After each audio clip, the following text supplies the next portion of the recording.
Des vestiges de l'époque du flottage qui refont surface.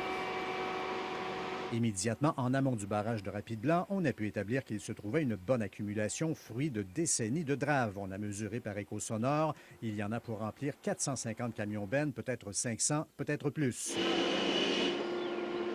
Cette récupération est rendue nécessaire par la grande réfection de 613 millions de dollars de la vieille centrale. Il faut nettoyer le lit de la rivière pour y planter des bâtards d'eau et éventuellement pour faciliter l'écoulement vers les prises d'eau de la centrale qui se trouvaient partiellement obstruées.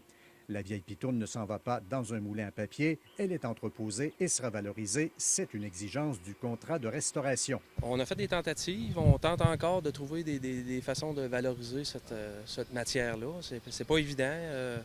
Il y a eu des tentatives à l'époque, en 2014. Là, on a encore des communications avec les forestières. Ce grand nettoyage ravive les souvenirs d'un natif de Rapide-Blanc. Mon père, le soir, après souper, là, on faisait des petites excursions. Alors, une de ces excursions-là, c'était de monter au barrage et regarder les ouvriers pousser les billots, là. La récupération commence vis-à-vis la prise d'eau la plus éloignée et se poursuivra par la suite vers la rive, mais on sait quand même que c'est au milieu de la rivière que se trouve le plus de débris. L'opérateur de la grue, juché sur le barrage, a été choisi pour ses habiletés. À l'aveuglette, il plonge ses mâchoires dans une profondeur de 30 mètres, tâtonne un peu et les remonte à chaque coup, bien pleines de pitounes. Louis Cloutier, TVA Nouvelles, Rapide-Blanc.